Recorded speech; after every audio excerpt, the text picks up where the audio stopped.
Vamos a tener una oración y entramos de lleno al tema. Padre, gracias te damos por el privilegio de estar en tu casa. Gracias porque no está lloviendo. Agradecemos la lluvia, pero gracias al Señor que esta noche has hecho más fácil llegar aquí a tu casa. Pedimos, Señor, que al estudiar tu palabra, que la lluvia de tu Santo Espíritu refresque nuestras vidas espiritualmente. Enséñanos lecciones que sean útiles en nuestro diario caminar con Jesús. Te lo imploramos en el nombre precioso, incomparable de Cristo nuestro Salvador. Amén. En el año 1975, la Casa Publicadora del Sur de la Iglesia Adventista, que ya no existe esa casa publicadora, pero en esa época sí existía, se publicó una obra muy importante en la historia de la Iglesia Adventista. El título de la obra era La perfección, la imposibilidad posible. Un título muy interesante, La perfección, la imposibilidad posible. El libro contenía escritos de 4 autores adventistas, eruditos adventistas. Uno se llamaba Herbert Douglass, que enseñaba en Weimar, aquí en el área más allá al este de Sacramento. Él murió hace poco tiempo. También escribió Edward Heppenstall, quien era profesor de teología en la Universidad de Andrews. El doctor Mervyn Maxwell, que también enseñaba en la Universidad de Andrews. Y otro que enseñaba allí, Hans LaRondelle. Escribieron ese libro. 4 autores. Ahora, 2 de los autores estaban más o menos en la misma página. Esos 2 autores eran Herbert Douglass y Mervyn Maxwell. Es decir, tenían pequeñas variaciones, pero estaban de acuerdo. Y por el otro lado, Edward Heppenstall y Hans LaRondelle estaban también en la misma página con pequeñas variaciones sobre el asunto de la perfección, la naturaleza de Cristo y la generación final. Ahora, hay 2 conceptos en la Iglesia Adventista en cuanto a este tema. Ahora, quiero compartir con ustedes en primer lugar los puntos que tienen los 2 grupos en común. Es decir, los 2 conceptos de la perfección, la naturaleza de Cristo y la generación final. En la iglesia hay 2 posiciones. Hay aspectos en que las 2 posiciones están de acuerdo. Y les voy a enumerar cuáles son. Primer punto en el cual están de acuerdo los 2 diferentes conceptos en la iglesia adventista es que la puerta de la gracia se va a cerrar antes de la segunda venida de Jesús. La iglesia adventista es diferente que todas las iglesias. La mayoría de las iglesias creen que ellos se pueden entregar a Cristo hasta que Cristo esté viniendo en las nubes. La iglesia adventista enseña que la puerta de la gracia se va a cerrar antes de que Jesús venga. Todos los casos van a estar decididos. En ese punto los 2 grupos están de acuerdo. En segundo lugar, los 2 grupos están de acuerdo en que después que se cierra la puerta de la gracia, viene un tiempo de angustia cual no se ha visto jamás en la historia del planeta. Ambos grupos están de acuerdo que se cierra la puerta de la gracia y luego viene el gran tiempo de angustia, un gran tiempo de tribulación en este planeta. También los 2 grupos están de acuerdo de que durante el tiempo de angustia habrá un grupo que se conoce como los 144,000, que en las peores circunstancias permanecerán fieles a Dios y estarán vivos cuando Jesús venga. Es decir, no van a sufrir ni siquiera la muerte física. Van a estar vivos cuando Jesús venga. Los 144,000, la generación final, va a ser fiel durante el tiempo de angustia. Los 2 grupos están de acuerdo con ese punto de vista. Además de eso, los 2 grupos están de acuerdo que los que pasen por el tiempo de angustia van a tener todavía su naturaleza pecaminosa. ¿Entiende lo que queremos decir por naturaleza pecaminosa? Significa que tenemos tendencias al pecado. Es decir, ambos grupos están de acuerdo de que no será quitada la tendencia al pecado antes que Jesús venga. Los dos grupos enseñan que los fieles van a tener su naturaleza pecaminosa hasta que Jesús venga. Van a tener que pasar por el tiempo de angustia con tendencias al pecado.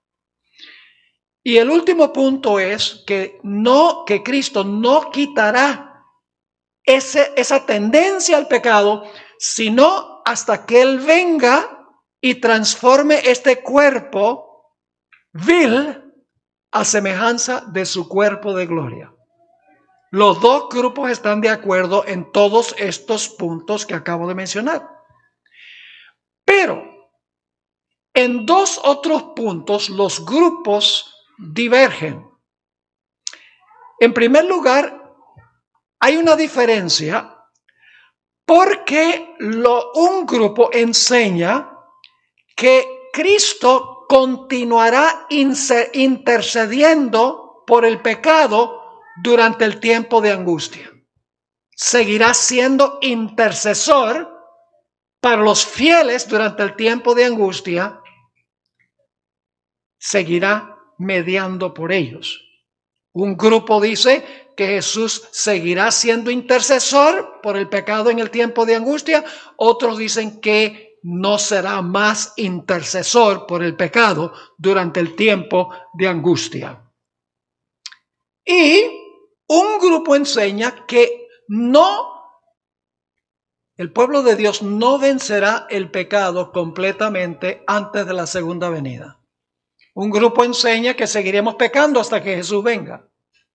El otro grupo enseña que durante el tiempo de angustia los fieles, los 144,000, vivirán sin pecar, en acción, en palabra, en motivos, en pensamientos, etc. Es decir, los 144,000 vivirán en el tiempo de angustia con una naturaleza pecaminosa, pero no permitirán que la inclinación al pecado los lleve a pecar. Esas son las dos diferencias. Un lado, Cristo seguirá intercediendo por el pecado de los 144,000, porque no van a vencer completamente el pecado antes que Jesús venga. El otro grupo dice, sí van a vencer el pecado antes que Jesús venga durante el tiempo de angustia. Y la naturaleza pecaminosa será quitada cuando Cristo regrese.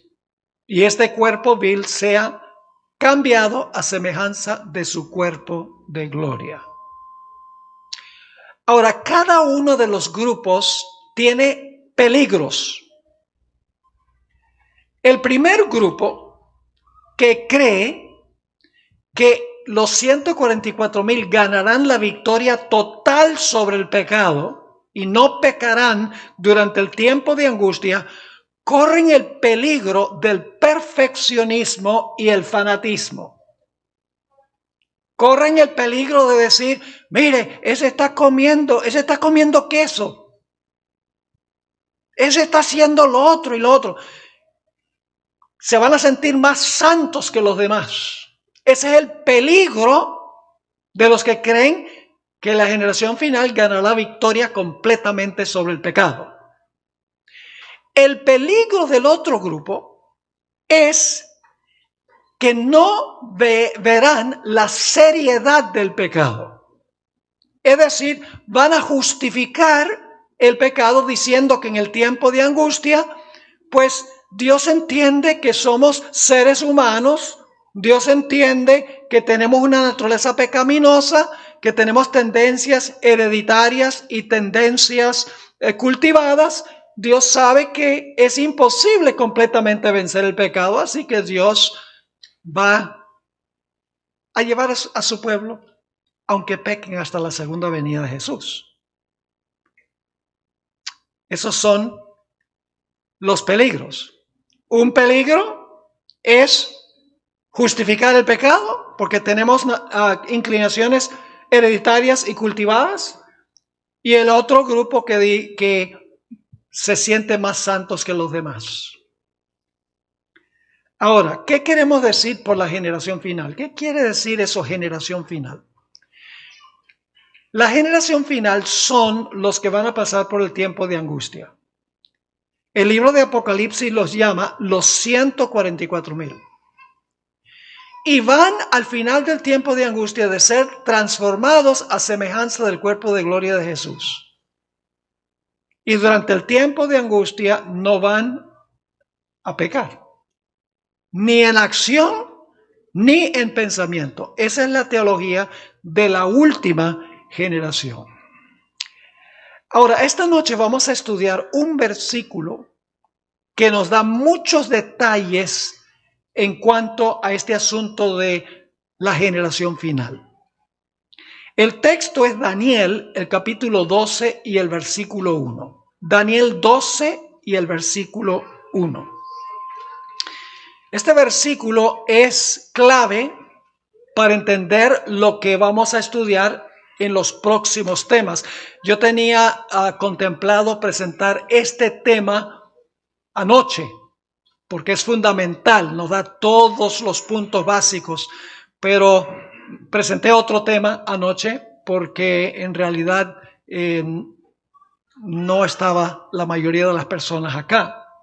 Ahora vamos a leer Daniel 12:1 y vamos a encontrar que tiene 8 elementos, 8 puntos, Daniel 12:1 en ese versículo. Dice así: en aquel tiempo se levantará Miguel, el gran príncipe que está de parte de los hijos de tu pueblo. Y será tiempo de angustia, cual nunca fue desde que hubo gente hasta entonces.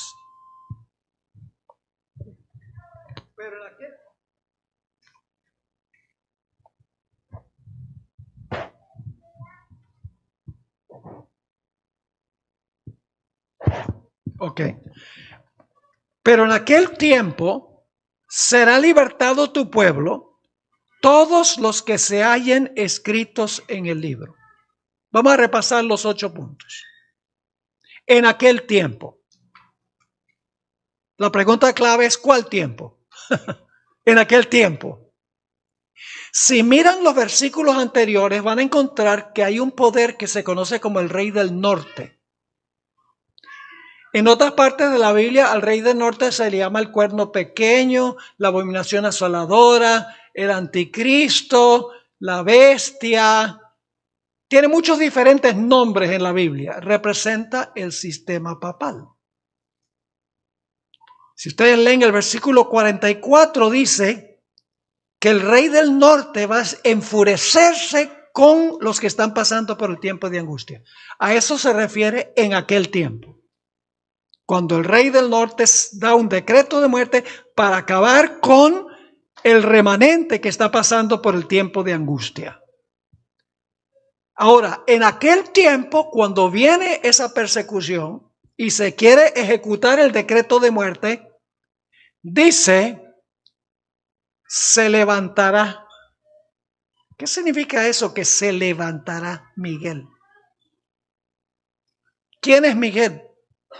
¿Qué significa que se levantará Miguel? Tenemos 3 elementos hasta ahora. En aquel tiempo, Miguel y se levantará. ¿Y qué característica tiene Miguel? Dice, está de parte, está a favor. Ese es el punto número 4. Está de parte o a favor de quién. Número 5, de los hijos de tu pueblo, del pueblo de Daniel. Y luego dice, habrá un ¿qué? Un tiempo de angustia. Ese es el punto número 6. Un tiempo de angustia, cual no fue desde que hubo nación. Luego el punto número 7 es, en aquel tiempo de la tribulación, tu pueblo será ¿qué? libertado el pueblo. Y el último punto es todos los que están escritos en el libro. Son los 8 elementos del versículo. Un versículo poderoso, cargado de información. Ahora, lo que queremos hacer en el resto del tiempo es trazar cada uno de esos puntos, para que entonces, entendiendo cada parte del versículo, al final podemos tener el cuadro completo. Así que vamos a hablar en primer lugar de lo que significa en aquel tiempo. Ya me referí a eso, pero voy a mencionar otra vez este punto. Daniel 12:1 empieza diciendo en aquel tiempo. Eso significa que tenemos que ir a los versículos anteriores para saber cuál es el tiempo. Si van al versículo 44, van a encontrar que el rey del norte, que es este sistema religioso al final que va a perseguir al pueblo de Dios, el rey del norte es espantado o se alarma porque noticias del oriente y del norte lo enojan. Y dice en el versículo 44 que como las noticias del oriente y del norte lo espantan o lo enojan, sale con gran ira con la intención de matar a muchos, que es el remanente final. ¿Qué son las noticias que vienen del oriente y del norte? Para eso tenemos que ir al libro de Apocalipsis, porque el libro de Apocalipsis explica el libro de Daniel. Si van a Apocalipsis, el capítulo 7, el versículo 1 y 2, dice que se levanta un ángel que viene del oriente y es el mensaje del sellamiento. ¿Y qué es el sello de Dios? ¿Qué es el sello de Dios? El sello de Dios es el Santo Sábado. Es decir, la noticia del oriente es Apocalipsis 7, 1 y 2, que es el mensaje del sello de Dios y la marca de la bestia. ¿Qué son las noticias del norte? Bueno, hermanos, nosotros pensamos del norte en sentido lineal. Decimos, el norte es hacia acá, el sur es hacia acá, hacia la mano derecha está el oriente, hacia la mano izquierda está el occidente. Pero en realidad, el oriente está a la mano derecha, el occidente está a mano izquierda, el norte es arriba y el sur es abajo. ¿Recuerdan en Isaías 14 la rebelión de Lucifer? ¿Qué dijo? Ascenderé al cielo a los lados del ¿qué? Del norte. Así que el cielo es arriba, donde habita Dios. En Apocalipsis 18 hay un ángel que desciende del cielo y llama a todos los fieles de Dios a salir de Babilonia. Los que no han salido de Babilonia, los llama a salir de Babilonia. Esas son las noticias que van a enojar al poder papal. El mensaje del sábado y el mensaje llamando a la gente a salir de ese sistema. A eso se refiere en aquel tiempo. El tiempo cuando el papado se le sane la herida y entonces va a perseguir como persiguió en el pasado. Ese es el tiempo al cual se refiere Daniel 12 y el versículo 1. ¿Y qué va a pasar cuando ese poder se levante para perseguir como hizo en el pasado? Bueno, la Biblia dice que se va a levantar ¿quién? Miguel. ¿Por qué se va a levantar Miguel? Porque el pueblo de Dios está en jaque. Si no se levanta Miguel, ¿qué va a pasar con el pueblo de Dios? ¿Qué va a pasar con el remanente fiel, con la generación final? Los que van a estar vivos cuando Jesús venga. ¿Qué pasa si no se levanta Miguel? Pues perecerían, serían exterminados. Ahora la pregunta clave es, ¿quién es Miguel? El nombre Miguel significa ¿quién es como Dios? Interesante ese nombre, ¿verdad? ¿Quién es como Dios? Miguel es otro nombre ¿para quién? Para Jesús. Y fíjense que Apocalipsis, el capítulo 13, dice que todo el mundo rebelde va a decir, ¿quién es como la bestia? Y Jesús va a decir, ¿quién es como Dios? En respuesta, el nombre Miguel. Así que Miguel es un símbolo, es un nombre que se le aplica a Jesús. Y usted dice, bueno, pero dice Arcángel Miguel. ¿Cómo puede ser un Arcángel Miguel Jesús? Bueno, sencillamente la palabra arcángel significa jefe de los ángeles. Arcángel significa jefe de los ángeles. ¿Quién es el jefe de los ángeles? La Biblia dice, Jesús vendrá con sus ángeles. Así que Jesús es el comandante de los ángeles. Él es Miguel. Y dice allí en Daniel 12:1 que Miguel se va a ¿qué? A levantar. ¿Qué significa eso? Que se va a levantar. Voy a tratar de, tengo un tema completo sobre esto, pero voy a tratar de explicarles en forma que puedan entender.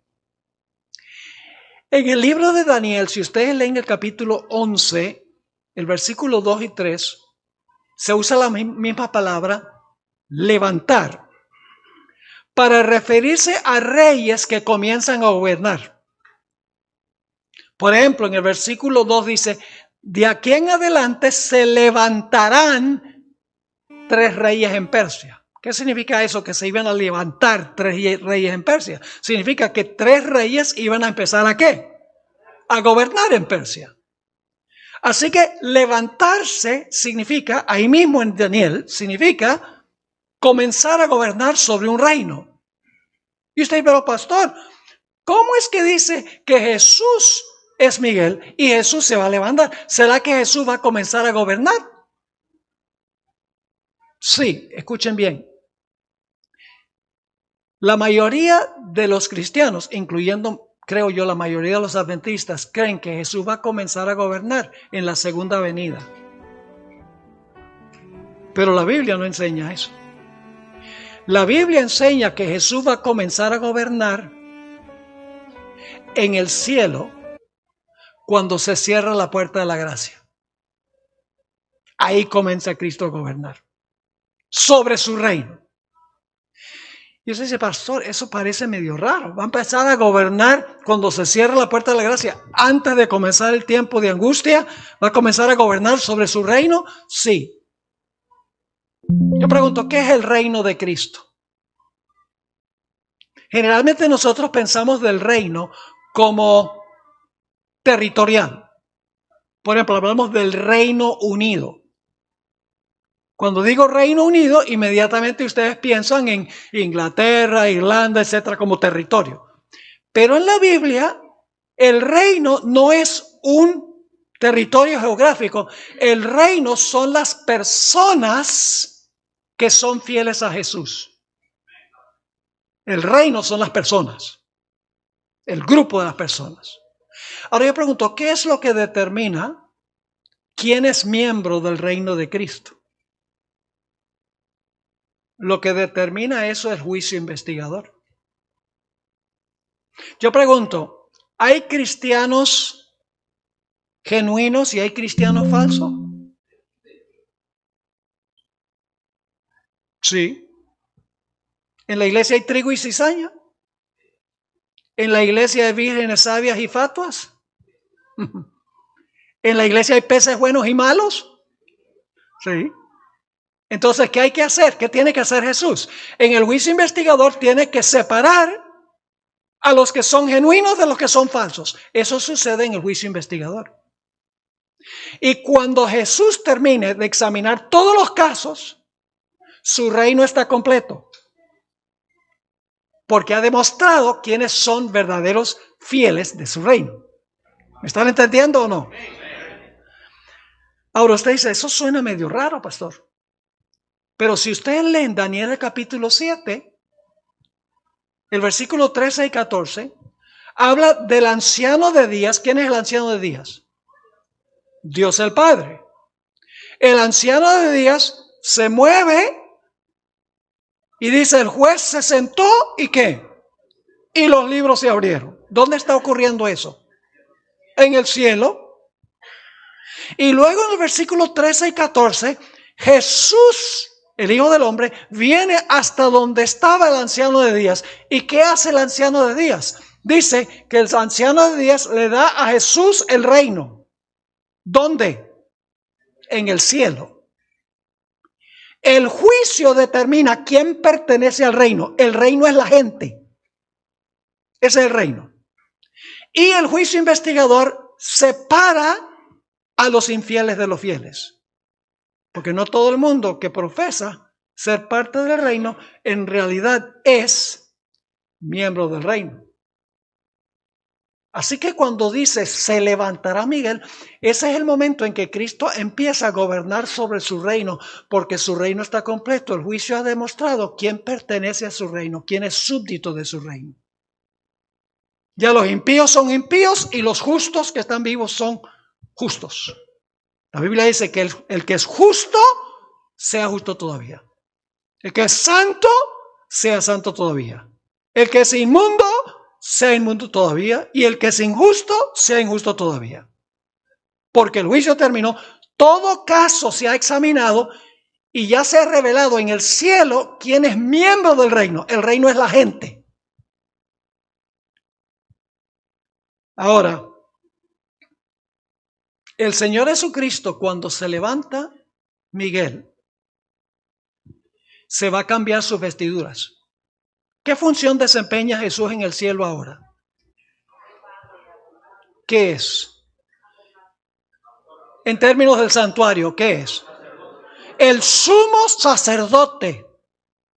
Pueden leer Hebreos 8, 1 y 2. Así que, ¿cómo está vestido Jesús ahora?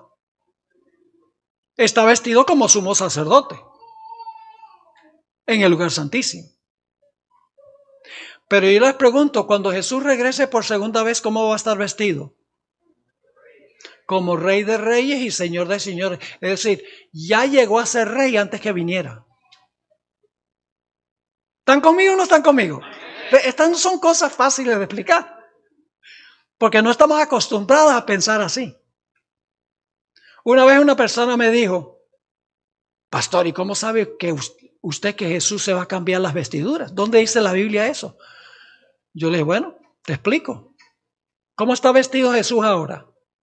Eso es fácil, como sumo sacerdote.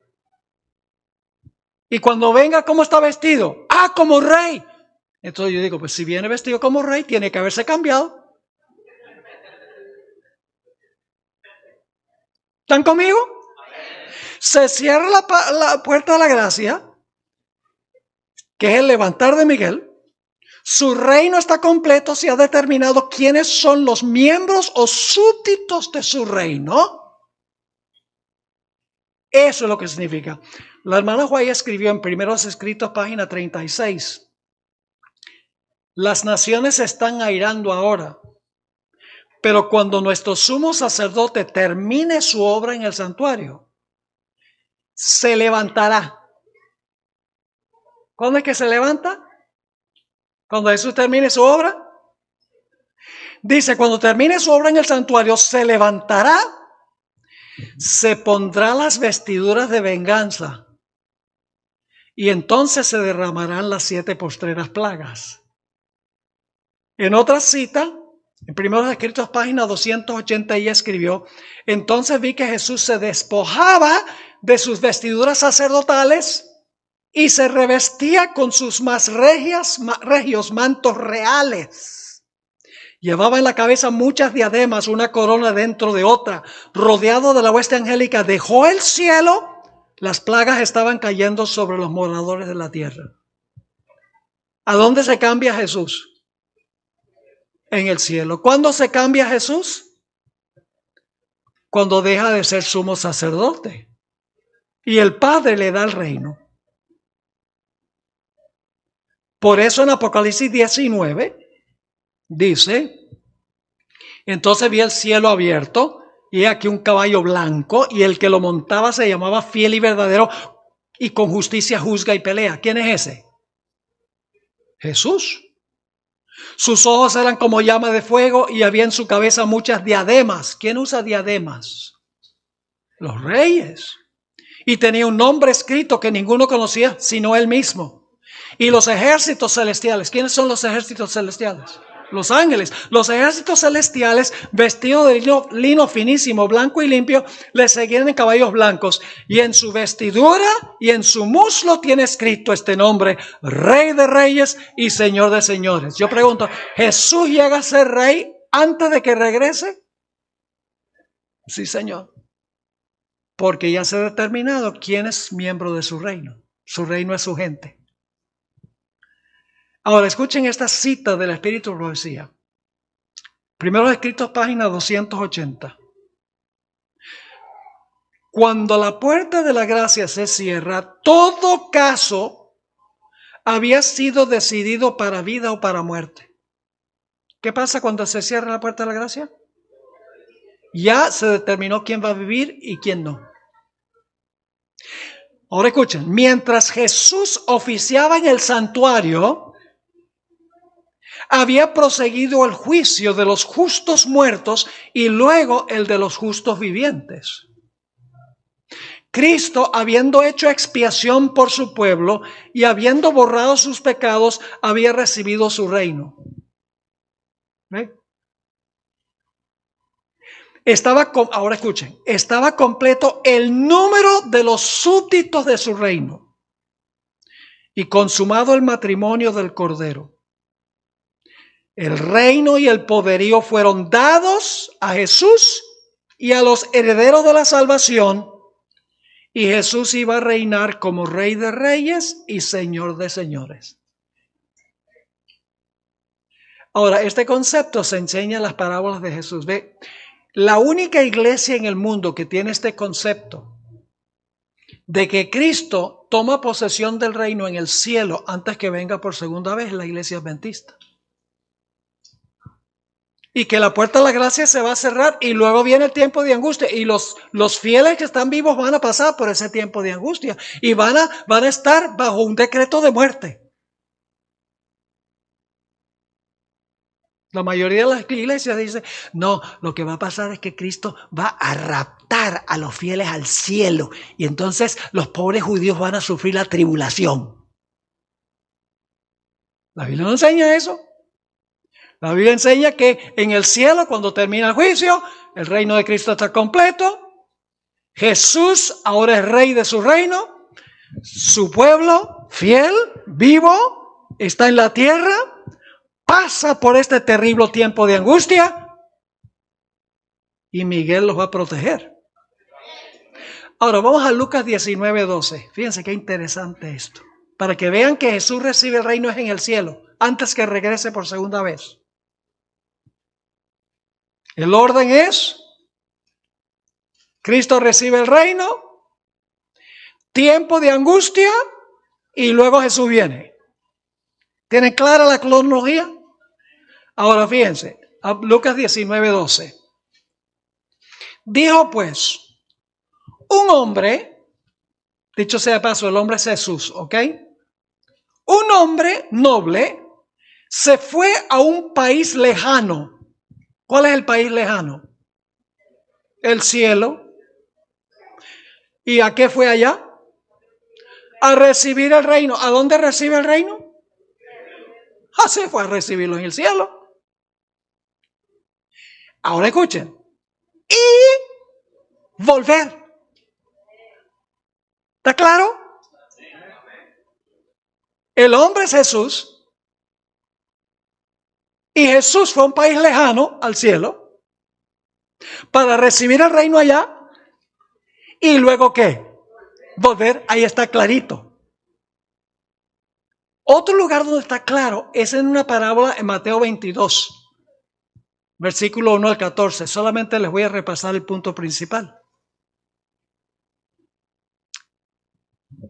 Se llena un cuarto con todos los que están vestidos con el manto de la justicia de Cristo. Y entonces sale el rey, interesante, sale el rey a examinar ¿qué? Los mantos de los que están allí. ¿A dónde se está haciendo el examen de los mantos? ¿En la tierra o en el cielo? En el cielo. Y el rey, cuando viene a examinar los mantos, ve allí a uno que no tiene el manto. ¿Ustedes creen que alguien se va a infiltrar al cielo? Y luego entonces Dios sale y dice, ¿y cómo entraste tú acá? No. El examen de los mantos es lo que se hace en el juicio para ver quién está cubierto con el manto de la justicia de Cristo antes de la segunda venida. Y entonces el rey le dice, ¿y cómo entraste tú aquí? No teniendo el manto. Esto no puede significar que después que van todos los fieles al cielo, de repente ahora Jesús sale y dice, bueno, ¿y cómo entraste tú aquí? No, este es el examen de los mantos para ver quién es un creyente genuino y quién no. ¿Me están entendiendo? Hay otra parábola. Vayan conmigo a Lucas 12, 35 al 37. Este es poderoso.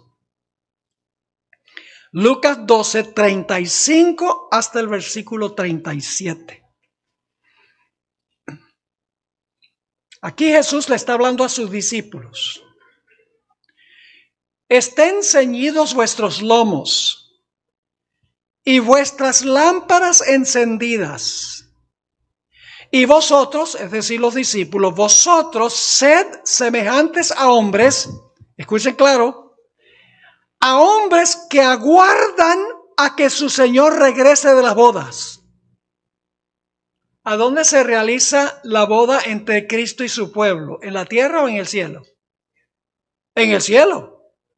Porque aquí dice a los discípulos, ustedes sean como hombres que aguardan que su Señor, ¿qué? Regrese de las bodas. Para que cuando venga y llame, le abran enseguida. Bienaventurados aquellos siervos a los cuales su Señor, cuando venga, halle velando. De cierto os digo que se ceñirá y hará que se sienten a la mesa y vendrá a servirles. ¿A dónde va a ser la recepción de la boda? En el cielo. ¿Y a dónde es la boda? En el cielo.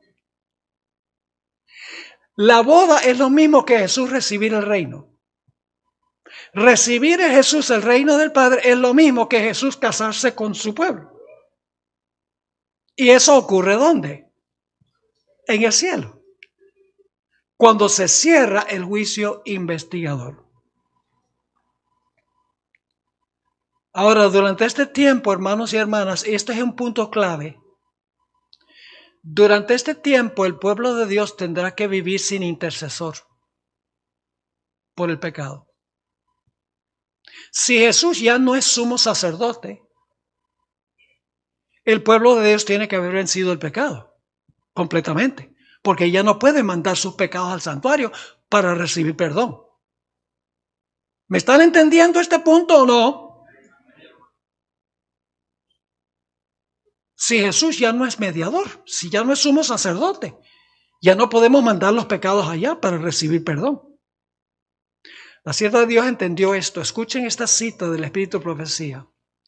Los que vivan en la tierra cuando cese la intercesión de Cristo en el santuario celestial deberán estar en pie en la presencia del Dios Santo sin mediador. Pero Dios no va a seguir pecando. Ya el reino de Cristo está completo. No hay posibilidad de que un miembro de su reino apostate. Y no hay posibilidad de que una persona que no era miembro de su reino, que profesaba serlo, cambiara de puesto y llegara a ser parte de su reino. Y el caso de cada uno ha sido decidido. De nada le vale a Jesús interceder. porque ya todos los casos están decididos.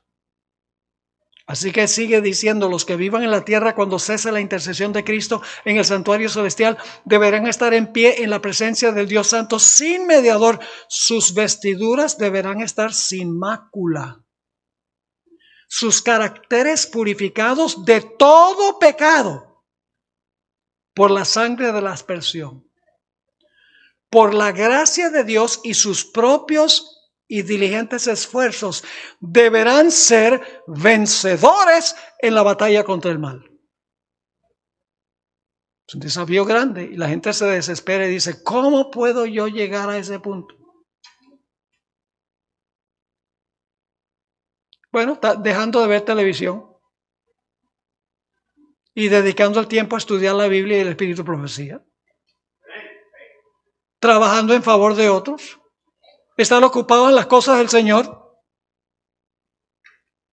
Lo que vemos y lo que oímos determina nuestro carácter en gran medida. También lo que comemos y lo que bebemos. Es una entrega total a Jesús. La Biblia dice, casi todo lo puedo en Cristo que me fortalece.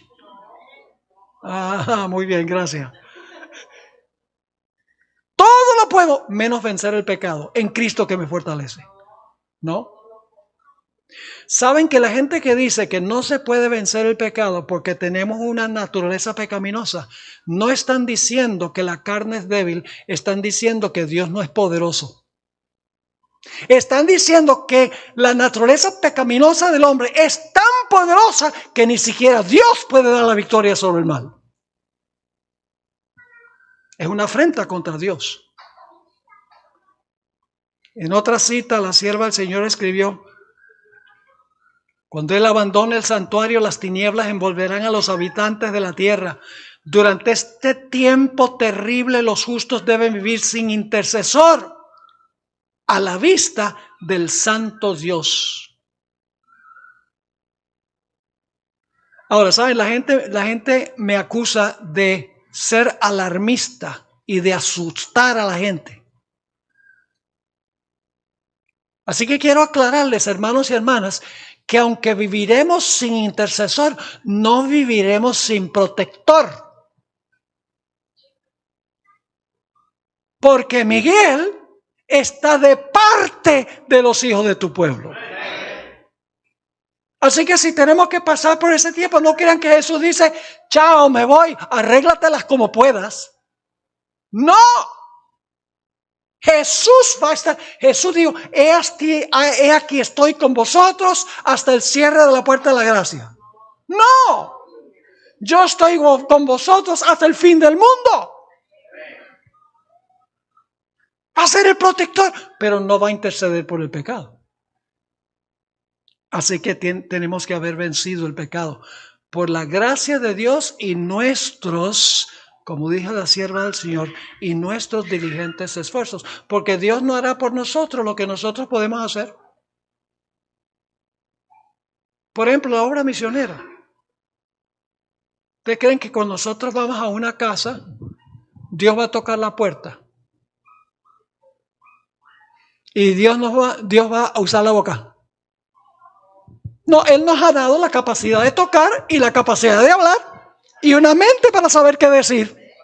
Él no va a hacer por nosotros lo que nosotros podemos hacer con los dones que Él nos ha concedido.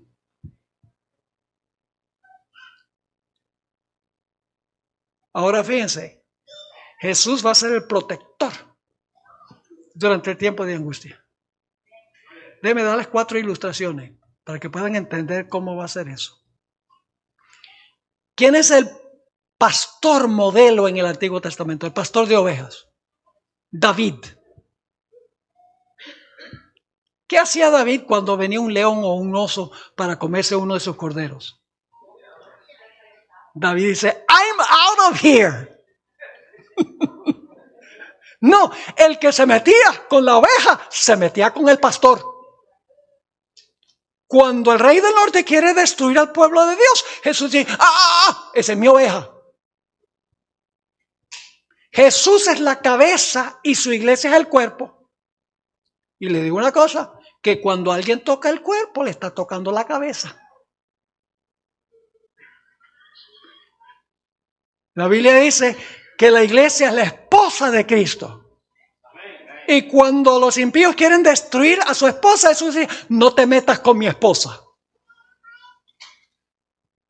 En la antigüedad, un rey soberano hacía pactos con reyes menores. Y el rey mayor le decía al rey menor, mira, si tú me prometes lealtad, si viene un enemigo en contra tuya, se está metiendo conmigo. Es decir, en el tiempo de angustia, si estamos con Jesús, no tenemos que temer, porque Él se va a levantar para proteger al pueblo de Dios. Ahora surge la pregunta, ¿quiénes son los hijos del pueblo de Daniel? Algunos piensan que son judíos literales. Los hijos del pueblo de Daniel son judíos. Pero al final de la historia no son judíos literales. Es el Israel espiritual. ¿Recuerdan ustedes, por ejemplo, en Gálatas el capítulo 3, dice, si vosotros sois de Cristo, simiente de Abraham sois? Es decir, cuando dice los hijos de tu pueblo, está hablando de los que tienen el mismo espíritu de lealtad que tenía Daniel. Son judíos, pero espirituales. Así que Jesús se va a levantar para proteger a los que tienen el mismo espíritu que tuvo Daniel. Y luego dice, fíjese, en aquel tiempo, ¿cuál es aquel tiempo? Cuando el rey del norte sale y da un decreto de muerte contra los fieles. En aquel tiempo, ¿qué va a pasar? Se va a levantar. ¿Qué es levantar? Se cierra la puerta de la gracia. ¿Y quién es el que cambia sus vestiduras? Miguel. Se levantará Miguel. El gran príncipe que está aquí por los hijos, es decir, está a favor de ellos para protegerlos. Por los hijos de tu pueblo, judíos espirituales, los que tienen el mismo espíritu que tenía Daniel. Y luego dice, habrá qué cosa, un tiempo de angustia, cual no se ha visto jamás en la historia del mundo. Se conoce como el tiempo de angustia de ¿quién? De Jacob. ¿Y por qué es el tiempo de angustia de Jacob? Pues tenemos que ir a la historia de Jacob. Jacob pasó 20 años en la casa de Labán, que era mala gente, dicho sea de paso, uno de los peores personajes en toda la Biblia. Engañoso de primera. Y después de 20 años allá, encontramos que Jacob regresa otra vez a su tierra, de donde había sido desterrado por haberle quitado la primogenitura a su hermano y por haber engañado a su padre. Y cuando está regresando le llega la noticia de que ¿quién viene? Esaú viene con la intención de ¿qué? Con la intención de destruirlo. Es decir, Jacob es un símbolo del rey del norte al final de la historia. Lo que pasó con Jacob va a pasar con todo el pueblo de Dios al final de la historia.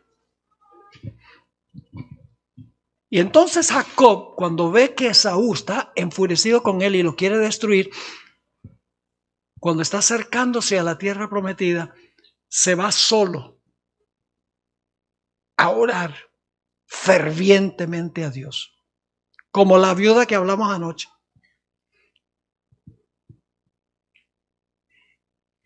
Jacob le tenía miedo a su hermano Esaú, pero su sufrimiento era más profundo.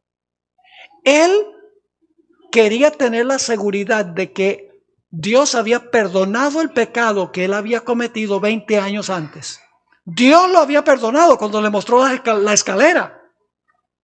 Pero él no fue capaz de perdonarse a sí mismo. Él dice, Dios no me ha perdonado y por lo tanto Dios no me va a proteger. Lo mismo que va a sentir el pueblo de Dios durante el tiempo de angustia. Y Jacob, solo allá, empieza a clamar a Dios. Y de repente viene un personaje y empieza a luchar con él. Y Jacob dice, de pronto es Esaú, algún enemigo. Pero pronto se da cuenta que este no es un ser humano, porque le tocan el muslo y le queda desyuntado con el puro toque. Y se da cuenta que él está luchando con el ángel de Jehová. ¿Quién es el ángel de Jehová? El ángel de Jehová es Jesús. Y Jacob se da cuenta que él está luchando con el ángel de Jehová, está luchando con Jesús. Y Jesús dice, me voy. Jacob dice, no, está agarrado. No me voy hasta que tú me bendigas. No te dejo ir. No, está amaneciendo, me voy. No te soltaré hasta que me dé la certeza de que me vas a proteger de la ira de mi hermano. Que me has perdonado el pecado que cometí. Y entonces la historia dice que el ángel de Jehová lo bendijo allí y le dio un nuevo nombre, porque el carácter de Jacob había cambiado. Y ustedes dicen, ¿cómo sabemos que el ángel de Jehová era Jesús? Por el nombre que le puso Jacob a ese lugar, le puso el nombre Peniel, que significa rostro de Dios. Y dice, porque luché, porque vi a Dios cara a cara y estoy vivo para contar la historia. Estaba luchando con Miguel, con Jesús. La sierva de Dios nos dice que este tiempo va a ser terrible. El pueblo de Dios va a pasar hambre y sed. Muchos van a ser encarcelados. Van a tener que huir. No va a ser un paseo. Pero ninguno va a morir. Ninguno va a morir. Ahora, la hermana White escribió este tiempo. En el tomo 6 de los testimonios, página 407. Escuchen esto. No, hermanos y hermanas, nosotros no podemos entender cómo va a ser ese tiempo. Si nosotros nos desanimamos ahora con las cosas pequeñas que nos suceden, nunca vamos a pasar por ese tiempo victoriosamente. Fíjense lo que describió la hermana White. El espíritu refrenador de Dios se está retirando ahora mismo del mundo. Los huracanes, las tormentas, las tempestades, los incendios y las inundaciones, los desastres por tierra y mar se siguen en rápida sucesión. ¿Estamos viendo eso, sí o no? Sí. Ahora fíjense esto. Dicen que es por causa del calentamiento global, del cambio climático. Ahora, yo creo que hay cambio climático, pero no es por el uso de petróleo. Ni porque la gente está usando aires acondicionados. Eso no es lo que está causando el cambio climático. Es porque Dios está retirando su espíritu del mundo. Yo pregunto, ¿cuál es el más grande climático que jamás haya ocurrido en este planeta? El diluvio. Y era porque estaban usando demasiado combustible. No, la maldad del hombre era mucha en la tierra y todo designio de pensamiento del corazón de ellos era de continuo solamente el mal. ¿Cuál es el segundo cambio climático más grande de la historia según la Biblia? Los 3 años y medio que no llovió en los días de Elías. ¿Por qué? ¿Porque estaban usando demasiado aire acondicionado? No, por la maldad del pueblo. Dios dice, ustedes no me quieren a mí, pues me retiro. Sigue diciendo, ahora escuchen esto, la ciencia procura explicar todo esto. Los desastres que leí. Aumentan en derredor nuestro las señales que nos dicen que se acerca el Hijo de Dios, pero son atribuidas a cualquier causa menos la verdadera. Lo que está pasando lo atribuyen a cualquier causa menos la verdadera causa. Y luego dice esto, los hombres no pueden discernir a los ángeles que como centinelas refrenan los 4 vientos para que no soplen hasta que estén sellados los siervos de Dios. Ahora escuchen esto. Pero cuando Dios ordene a sus ángeles que suelten los vientos, habrá una escena de contienda que ninguna pluma puede describir. Así va a ser. En otra cita que se encuentra en Primeros Escritos, página 280, y escribió: al salir Jesús del lugar santísimo, oí el tintineo de las campanillas de su túnica. Una tenebrosa nube cubrió entonces a los habitantes de la tierra. Ya no había mediador entre el hombre culpable y un Dios ofendido. Mientras Jesús estuvo interpuesto entre Dios y el pecador, escuchen, mientras Jesús estaba intercediendo, dice, tuvo a la gente un freno. Pero cuando dejó de estar entre el hombre y el Padre, desapareció el freno y Satanás tuvo completo control sobre los finalmente impenitentes. ¿Pueden ustedes imaginarse un mundo donde Satanás tiene total control sobre los impíos? Ahora Dios pone un freno. Los impíos no tienen total control. Pero pueden imaginarse cuando Dios retire su espíritu de este planeta va a ser una selva. No habrá freno. Por eso es que Miguel tiene que levantarse para proteger al pueblo de Dios. Ahora, la siguiente frase es, en aquel tiempo serán libertados. El pueblo va a ser libertado. ¿Quiénes son los que van a ser libertados? ¿Los muertos? No, los 144,000. La generación final. Los que ganaron la victoria sobre el pecado. Los que vivieron el tiempo de angustia sin intercesor. Los que tuvieron una fe inquebrantable. Esa es la generación final. Hermanos y hermanas, si vemos lo que está pasando en el mundo, yo creo que estamos ya en la recta final. No voy a poner fechas. Prohibido poner fechas. Pero las señales en el mundo indican de que este mundo está en picada hacia la desolación. Es decir, el pueblo de Dios va a ser libertado. Ahora, para entender plenamente esto, necesitamos entender dos historias del Antiguo Testamento. Esa palabra, librar o libertar, aparece en Daniel en 3 capítulos. El 12:1, en aquel tiempo será libertado tu pueblo. Ahí aparece la palabra librar. Pero aparece también la palabra en Daniel 3 y en Daniel 6. Vamos a examinar eso rápidamente. Vamos a Daniel 3 y el versículo 15. Daniel 3:15. ¿Recuerdan la historia de Sadrach, Mesach y Abednego? Que fueron echados al horno de fuego. Esa historia se va a repetir globalmente al final de la historia. Porque el libro de Apocalipsis habla de una bestia que levanta una imagen, manda a todos a adorar la imagen y el que no la adore sea muerto, como pasó en Daniel 3. Solo que en Daniel 3 fueron judíos literales, un horno literal, Babilonia literal y judíos literales. Pero esos llegan a ser simbólicos de eventos globales, mundiales. Ustedes recuerdan que Nabucodonosor levantó una imagen. Era una imagen de sí mismo. La imagen de la bestia, podríamos decir. Porque Nabucodonosor se comportó por un tiempo como una bestia. ¿Recuerdan que comió hierba? Levanta la imagen y manda a todos a adorar la imagen.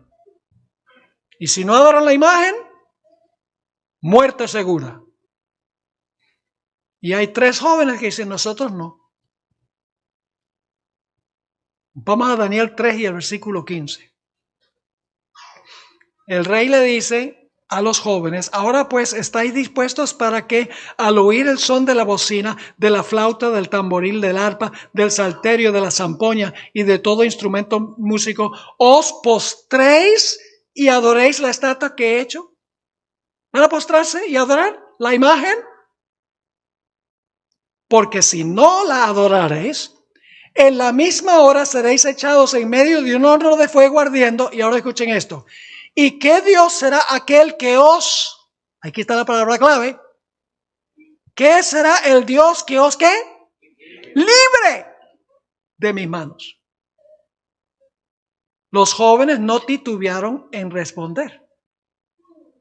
Versículo 16 al 18 dice: Sadrach, Mesach y Abednego respondieron al rey Nabucodonosor diciendo: no es necesario que te respondamos sobre este asunto. He aquí que nuestro Dios, a quien servir nos puede, aquí está la palabra clave, que está en Daniel 12:1, ¿puede qué? Librarnos del horno del fuego ardiendo, y de tu mano, oh rey, ¿nos qué? Nos librará. Y si no son presuntuosos. Y si no nos libra, oh rey, sepas que no serviremos a tus dioses, ni tampoco adoraremos la estatua que has levantado. ¿Pasaron estos jóvenes por un terrible tiempo de angustia, sí o no? ¿Ustedes no creen que ser incinerado en un horno es un tiempo de angustia? Nabucodonosor dice: ¿quién los va a librar? Nuestro Dios nos libra. Esa va a ser la actitud de la generación final. Como dicen los puertorriqueños, se enfogonó el rey. En el versículo 19 dice: entonces Nabucodonosor se llenó de ira. Me hace pensar de Apocalipsis 12:17, donde dice: entonces el dragón se airó contra la mujer. Dice: se llenó de ira y se demudó el aspecto de su rostro. La expresión en su rostro cambió contra Sadrach, Mesach y Abednego, y ordenó que el horno se calentase 7 veces más de lo acostumbrado. La hermana Guaya explicó qué significa esa expresión: demudó el aspecto de su rostro. Ella escribió en el comentario bíblico: atributos satánicos hicieron que su rostro se pareciera a la de un demonio. La cara de Nabucodonosor parecía ser la cara de un demonio. Pero luego entonces viene la liberación. ¿Quién entró al horno? ¿Quién entró? ¿Cómo se le llama? Nabucodonosor dice: veo un cuarto y se parece al Hijo de Dios. ¡Wow! Y muchas versiones dicen: Nabucodonosor era pagano, y se debe traducir el hijo de los dioses.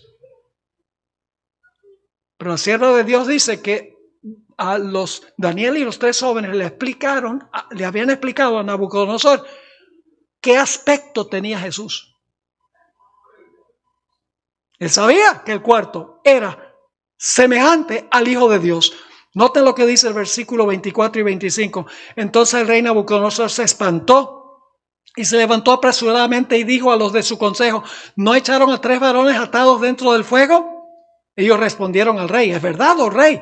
Él dijo: he aquí que veo 4 varones sueltos que se pasean en medio del fuego sin sufrir ningún daño, y el aspecto del cuarto es semejante, y la versión de Reina Valera del 60 dice semejante al Hijo de los dioses, pero otras versiones dicen semejante al Hijo de Dios.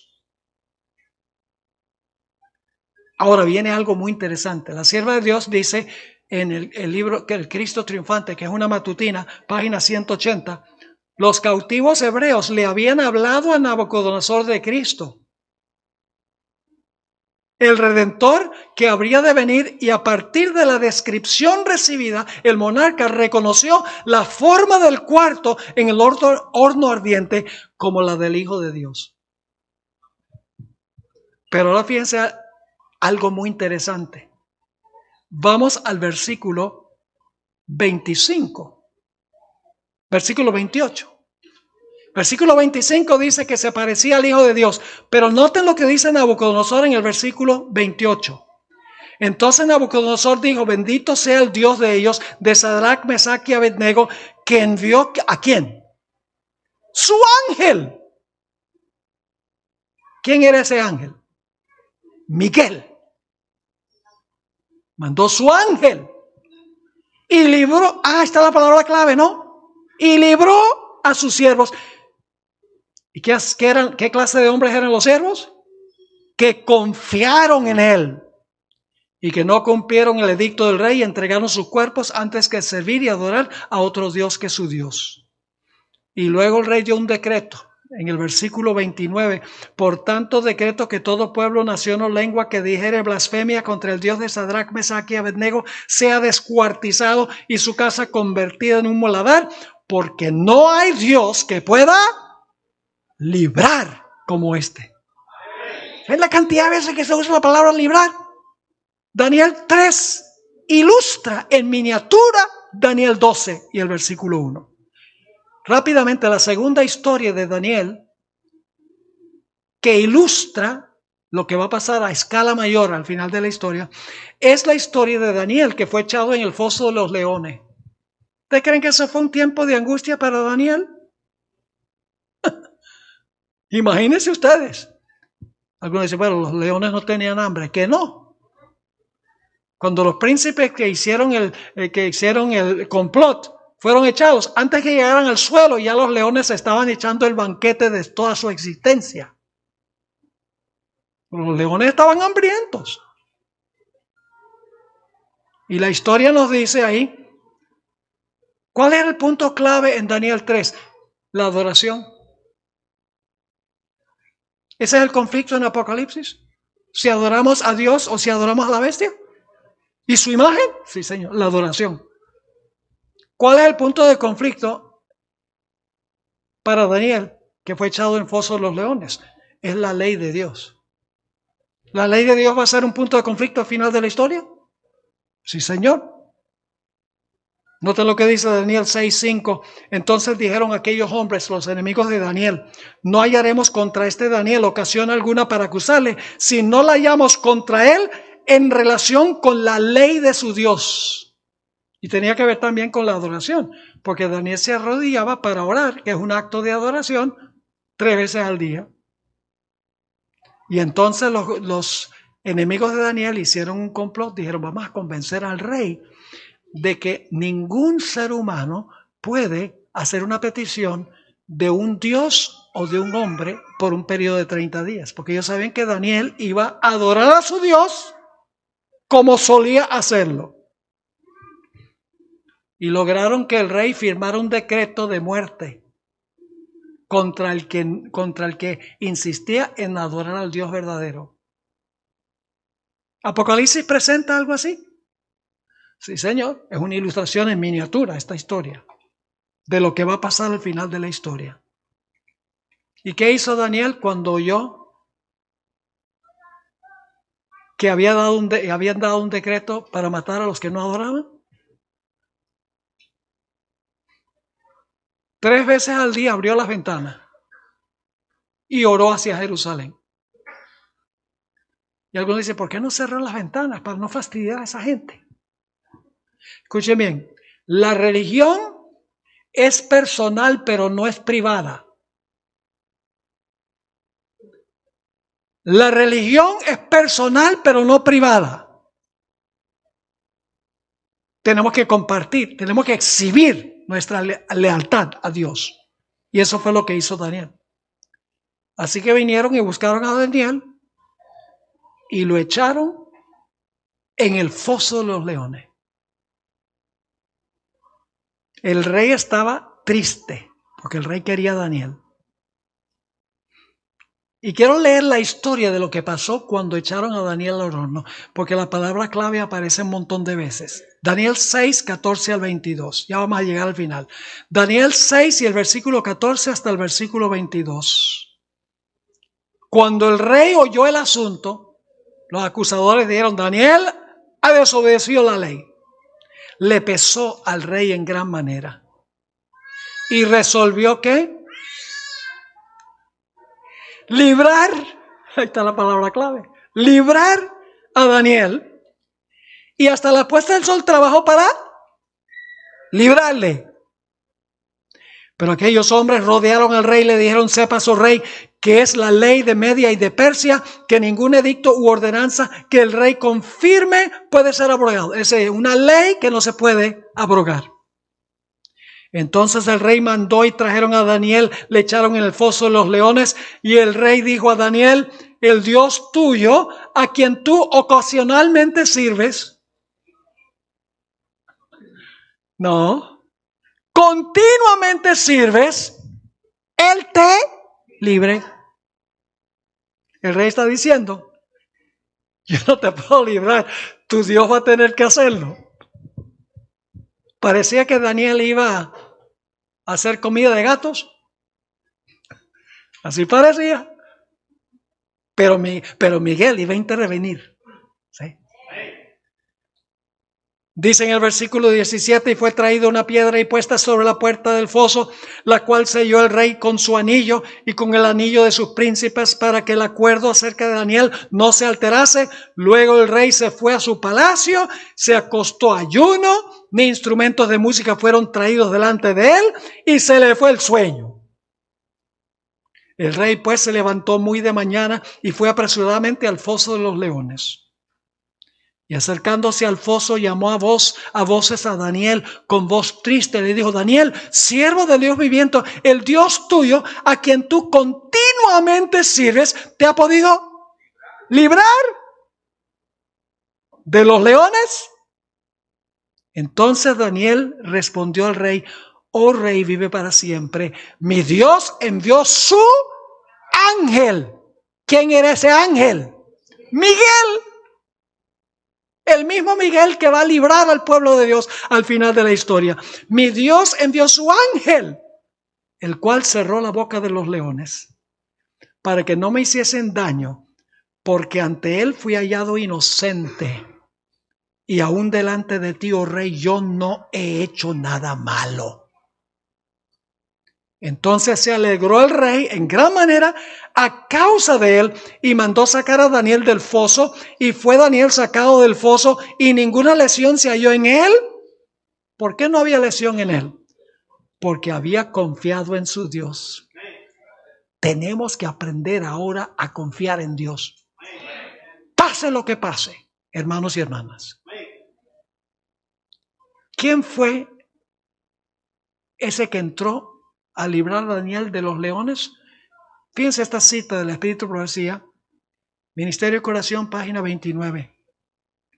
Aquel quien dominó los leones en su foso y anduvo con sus fieles testigos entre las llamas. ¿Fue el mismo personaje? Sí. Está igualmente dispuesto a obrar en nuestro favor para refrenar toda mala propensión de nuestra naturaleza. Y luego Darío, el capítulo 6, 25 al 27, da un decreto. Fíjense la palabra clave.